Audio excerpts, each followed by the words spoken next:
Announcement के मुताबिक 11, 12, 13 और 14 अक्टूबर को पंजाब के अंदर प्रोटेस्ट है, और 14 के प्रोटेस्ट के बाद दोबारा इस्लामाबाद में क्या करना है उसके ऊपर भी कॉल दी जाएगी। नासिर हुसैन शाह साहब, 14, 15 और 16 एससीओ समिट का भी आगाज़ हो रहा है, और अगर वो, मैं एक दिन पहले प्रोग्राम में कहा था कि स्टैंड स्टिल एग्रीमेंट होता है, दो बिजनेस पार्टियों के दरमियान तनाज़ा आ जाए ना, तो वो कहते हैं कि इसको जून का तूर रख लेते हैं, एक स्टैंड स्टिल एग्रीमेंट साइन कर लेते हैं और वो आपस में रिजॉल्व कर लेते हैं, कहीं बैठ के इश्यूज डिस्कस करते हैं और कोर्ट को बता देते हैं। तो ये आप सियासी जमातों को भी एक स्टैंड स्टिल एग्रीमेंट साइन करना चाहिए, एससीओ समिट गुजर जाने दें, उसके बाद आईनी पैकेज पे भी बात कर लें, एहतजाज भी कर लें, सारा कुछ कर लें। नासिर शाह साहब।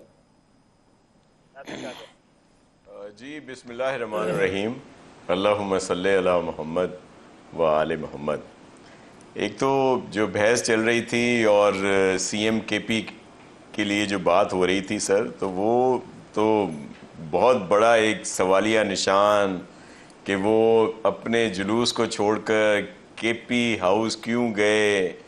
फिर 24 घंटे कहाँ गुजारे, फिर वो असेंबली जो सुबह से बुलाई हुई थी वो बहुत देर तक उसको जारी रखा गया और वहाँ पे पहुँच गए,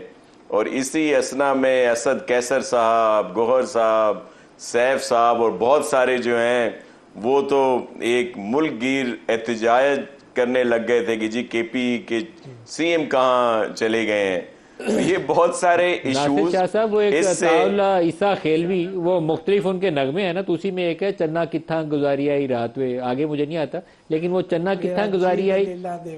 हाँ ये आपको आता है, तो वो चन्ना कित्था गुजारी आई रात वे अली मीन गंडापुर से आप बता सकते हैं कि कित्था गुजारी उन्होंने रात? सर वो उन्होंने फिर आज दोबारा, वो जो कल उन्होंने उस दिन स्पीच की थी पहुंच के, फिर आज दोबारा भी उन्होंने असेंबली में उसको बेहतर करने की कोशिश की, लेकिन उनकी अपनी जो पॉलिटिकल पार्टी है और जो उनके बहुत सारे हामी हैं वो ही उनके लिए बहुत कुछ कह रहे हैं सोशल मीडिया पे और नेशनल मीडिया पे आके। लेकिन एक बात बिल्कुल वाजे है कि ये झूठ और सफ़ेद झूठ और इस तरह का जो वो फैलाते हैं, प्रोपेगेंडा फैलाते हैं, मिसपरसेप्शन जो क्रिएट करते हैं, वो इनको सलाम है कि सबको पता था। देखें असेंबली क्यों देर तक चलती रही, सबको पता था कि वो पहुंचेंगे, लेकिन सब तकारीर कर रहे थे कि जी वो कहाँ चले गए, और फिर वो सारा कुछ सामने रहा। तो इससे अंदाज़ा लगा लें, अभी मेरे बड़े मोहतरम है, मुझे बड़ी इज्जत है हैदर साहब जो भी बात कर रहे थे कि जी वो क्यों लोगों पर इस तरह किया जा रहा है, वो सिर्फ इस वजह से किया जा रहा है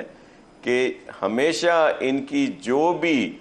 कॉल हो, एहतजाज की कॉल हो, जलसे की कॉल हो, रैली की कॉल हो, धरने की कॉल हो, वो सब में कुछ ना कुछ पुरतशद्दुद वाक़यात होते हैं, उसके पीछे कुछ ना कुछ होता है। 9 मई के बाद तो इनकी किसी बात पर एतबार नहीं किया जा सकता, और 9 मई को ये मान नहीं रहे, फिर वो जी जुडिशल इंक्वायरी कर लें। ओ भाई footage, social media, national media, ये अभी जिन बहनों का जिक्र कर रहे थे, मेरे लिए बड़ी काबिल एहतराम, वो भी हमारी बहनें हैं, खान साहब की बहनें हैं, तो मेरी बहनें हैं, मुझे उनके लिए बहुत एहतराम है। लेकिन वो क्या भूल गए कि उसी वहाँ पे वो कॉल के दिन थी और खान साहब का भांजा वो किसी की वर्दी डंडे पे लहरा रहा था। इन चीज़ों को ये झुटलाएंगे? वो जो भांजे साहब जो डंडे पे किसी की वर्दी लहरा रहे थे, वो कोई नून लीग का था, वो कोई पीपल्स पार्टी का था, वो किसी एजेंसी का बंदा था, लेकिन ये कोई चीज़ मानने के लिए तैयार नहीं।